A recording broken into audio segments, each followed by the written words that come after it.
Jujutsu Shenanigans has a community that, let's be honest, can be pretty complainy. One of the biggest offenders of this is the balancing, something I can't even blame them for. So many characters are either broken or trash. So in this video, I'll attempt to balance every character in the game except Yuta because he's early access and that can change with time.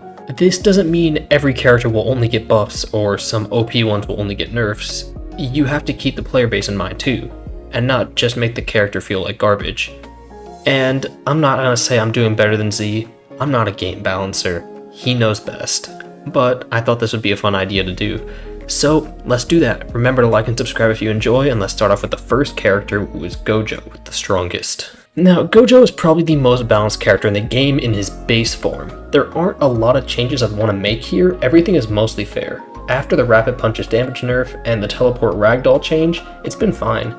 I will give him one super small buff to help him out though, and thus making his teleport cost slightly less meter to use. It feels like sometimes if you want to get his ult, you can't use his R special, and I'd like to reduce that.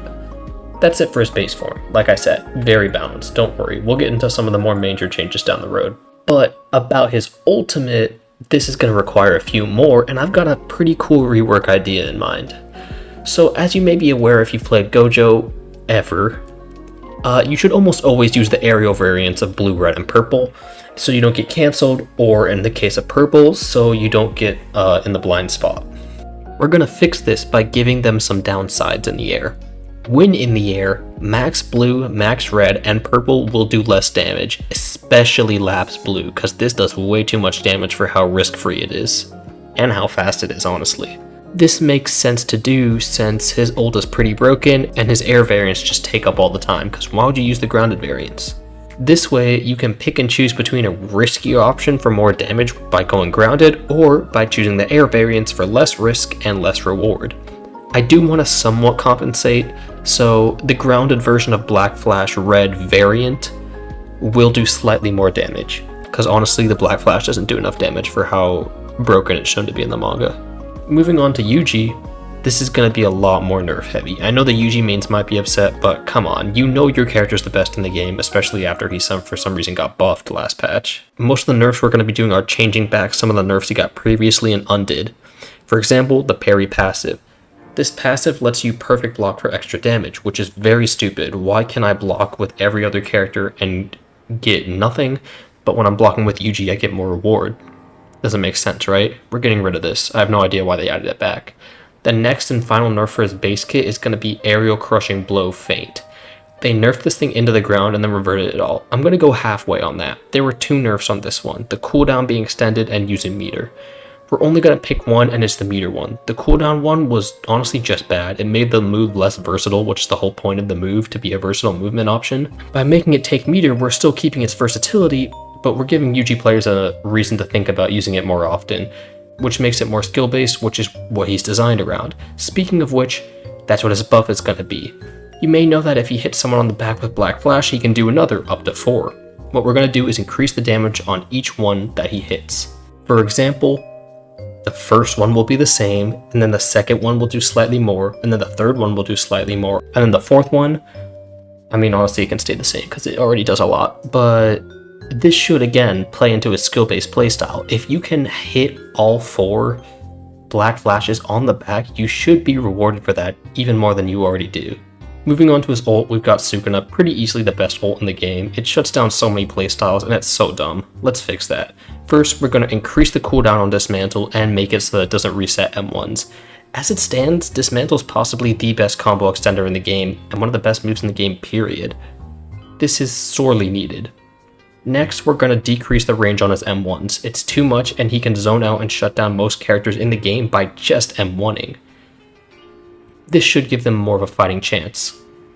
Sukuna honestly doesn't need any buffs, and even with these nerfs he'll probably be a top 3 ult in the game, so I wouldn't worry. Next we've got Hakari, another character where I don't know what to do with his base. I was going to change it so shutter doors couldn't reset his M1s anymore due to a tech, but they already fixed that with this update by making the stun on shutter doors less. Maybe a bit too much, but I'm not going to touch that because he's still top tier anyway. But if I did have to give a nerf to his base kit, I would say I don't think his counter should kill people. I've seen that thing kill people way too many times and I don't know why it does. As for his ultimate, we're going to be doing something a little bit special here. Hakari's ult is probably the best character in the game if you can get it, but that's the problem, if you can get it. So let's fix that a little bit. If you press G again, your next roll will be guaranteed jackpot. However, it only lasts 30 seconds, even shorter than the pity jackpot. This way, a Yuji can't pop Sukuna in your domain and make you lose, but if you do this, you have a small amount of time to do something with it before you've just straight up wasted your ult. First, for the nerfs on his ult though, increase the startup unlucky rushdown is literally unreactable, and unreactable guard breaks are cringe. And second, we're going to give back the nerf that he reverted previously about lucky rushdown on lock on, because it's way too good and it should be way harder to hit all those hits. Next character is Megumi, another one where his base isn't that big a problem. In fact, we're going to give it a small buff. His R special, it sucks ass, I'm going to be real. So we're going to give it a property. If you step on his shadow, or if he goes under you with it, your run speed will be slowed for the next 5 to 10 seconds. That's it. He needed it, honestly, for what we're about to do to his broken asshole. First thing, Great Serpent no longer is a true ragdoll. You can dash out of it, and this leads to insane one-shot combos that wouldn't be possible if you could dash out of it. Next, we're going to reduce Max Elephant's damage. It does way too much, and I think we all know that. But we can't just nerf him, or else he'd just be garbage, so let's give him some compensation here. Max Elephant, while doing less damage, is going to come out faster, because sometimes it can be a little hard to hit if you haven't ragdolled someone. Next, we have to talk about Mahoraga. I'm reluctant to nerf him because he's so hard to pull off in a ranked 1v1, but because of the public servers, I do think he needs some toning back. All we're going to do is reduce the max amount of damage reduction from adaptation. It's a bit too much, let's tone that down by 10% or so. Next, adaptation's cooldown should be longer if you miss it. This should be risky for how much reward you get off of it. Next is a buff to his first move, Divine Pummel. The hitbox sucks, let's make that bigger. That's it for Raga though. I don't really like the way he is right now. I think it's unhealthy, especially with the overly defensive playstyle you have with adaptation. But that goes into full-on rework territory, so we'll leave that for another video if I decide to make one. Next character, Mahito. Another one I think is unbelievably broken and could use some nerfs. Unlike Yuji though, his problems all come from the same place. Unbelievably low cooldowns to the point where it basically feels like an infinite. We're increasing the cooldown on Soulfire and Stockpile by at least 2 to 3 seconds. This alone should make him more fair, but there is one more thing I wanted to do, and it's Black Flash. I want to significantly increase the knockback on it, so it's harder to get follow-ups off of it. However, this isn't a direct nerf. In fact, there are some instances you would want this. So I think it's a decent nerf. But again, I'd love to see this implemented because it's an unreactable guard break that ragdoll combos into all of his moves, and that's not very cool. We're going to mostly skip over his first phase ult because honestly it's pretty balanced. The only thing I'd like to see is a Spike Wrath change. I want it to be consistently blockable. Like, usually if Mahito can just go through you to get to the other side of you, and that's not really cool. So we're going to make it like it's Sukuna's M1s, where no matter where he hits on you, you block it. Onto his second phase of his ult, I'm going to increase the cooldown on Crushing Rushdown by 1 to 2 seconds, and increase the windup of Face Blitz. Unreactable guard breaks are no good, like we've been over about 3 times now. That's Mahito. Onto another top tier, Choso. If you liked the video so far, be sure to hit that like button as well as the subscribe button and leave a comment, really helps. Back to the video. I'm going to do a little less with Choso because I feel he's close to being balanced, but he's not quite there. We're going to increase the cooldown on Supernova again. The last nerf to it did nothing. And while I think that's enough for his base form, his ult is a little bit more problematic. Now, originally it was pretty bad, and Wing King was straight up carrying it by being one of the best moves in the game. Now, in this update, they fixed that. They buffed the other moves without lowering Wing King's power. They already increased the speed of Slicing Exorcism and decreased the meter drain of Blood Rain and removed the health drain on the R special, but for some reason they buffed Wing King, so let's tone it down. We're going hard on this move because it's one of the most broken moves in the game, and it's no longer carrying Choso's ult, so you don't need to worry about it being garbage after this. First, let's reduce the speed, it moves way too fast. Second, decrease the damage of the homing orbs. The damage of the base move is fine, but with orbs involved, it's way too much. Finally, we're going to make it have a wind up where you can cancel it, similar to Overwhelming Luck, because right now it's instant with invincibility throughout. Some of the buffs they gave Choso were already on my mind, but they just did the work for me, so thanks Z. Next we have Todo, and oh man, he just sucks now. The pebble throw buff was a horrible idea, yes, but they took away his true ragdoll elbow drop as well, which I didn't mind honestly. But I'm gonna trust Z knows what he's doing, so instead of bringing it back, I'm gonna give him a huge buff to compensate.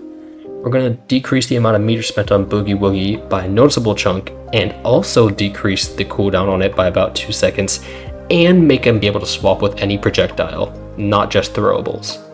The direction I want to take Todo is for him to rely more on Boogie Woogie. It makes sense from the source material, and it would be a lot more interesting than what we have now, I think, where his main direction is just he hits hard. Now that we've done that though, let's talk about his ult. His ult will already be stronger due to his Boogie Woogie buff, so I feel comfortable giving it a few nerfs and buffs. First, climax jumping. It does way too much damage. We're toning that down. To compensate, we're decreasing the amount of time between hits and dreams. It's a bit too inconsistent right now, and this should remove some of that jank. Finally, let's slightly decrease the amount of damage the Brothers counter version does. Very slightly. This needs to be like very fine-tuned, because it can go from broken to trash real fast, and we've seen it happen. Next character is Higuruma. Honestly, I didn't really like the direction they took his balance changes for his base form, so let's fix some of that. First, we're giving him his variant of Twirling Strikes back. His entire R special is meant to give him mix-ups, so I didn't like the direction they took on that move by just removing it. Now, to give his R variant of Grapple some actual use, let's be real, it does nothing right now. It's kind of useless if your opponent's ready for it. We're giving it damage. If your opponent blocks the move when you use the variant to hop over them, it does a small damage dealing combo before smacking them away. Not much damage, but we don't want it to be too broken. It should be there though. Like, you know how his aerial variant of it does like 5 or so damage? Maybe around there. Of course, this isn't enough to balance him, so let's tone down the cooldown of grapple by about 1 to 2 seconds. For a second move, I want to slightly decrease the damage of the normal variant, but increase the damage of his projectile variant. Right now, there's no reason to use the projectile variant, I'm kind of being real, unless you knock them away, but you don't do that too often with this character. This way, you actually have a reason to choose between the higher damage output or down slam combos. Now onto his ult, where honestly they did a really good job, no complaints here. Literally, like, it's almost perfect. They removed the BS on Verdict and made it a proper 50-50 while letting it hit grounded opponents. The only thing I want to change is domain amplification. I don't know how I feel about it not working on melee moves, so we're going to give that back, but in return make it drain the ult faster. Basically just reverting the changes they did to it in the last update. It's not very useful against characters that are melee focused, but also way more useful against ranged opponents, so I like this balance more.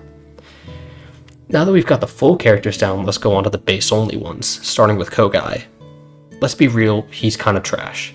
I'm gonna mostly buff him. We're gonna decrease the cooldown of Black Mucus. It's way too long for what it does, and this is gonna be a big buff, but we're gonna remove meter being needed to use his air combos. Right now it's his only way of getting consistent damage, and you have to use meter for it, so we're gonna fix that.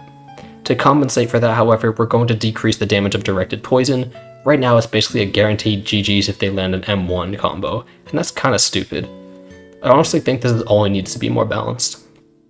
Yuki sucks, but it's mostly because she's not finished. All the nerfs to her were valid, so we're going to keep them, but we're going to actually give her an R special on her base and ult. For her base only R special, stay with me now, this is going to be complicated, right? We're going to have a Garuda repositioning. What does this mean? Well, she can shoot Garuda however far she wants to a certain limit, and if she uses her fourth move, Garuda Stab, or her first move, Garuda Rebound, it will happen from the spot Garuda is currently and not from the player. So if you're across the map, but Garuda is right next to the opponent, Garuda Stab will hit. Cool, right? But also way too broken. Let's make it attackable. All damage and hit stun done to Garuda will apply to Yuki too.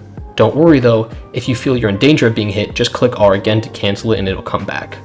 Though obviously this won't work if you or it is in hit stun. Again, too broken, so it'll cost a decent amount of ult to use.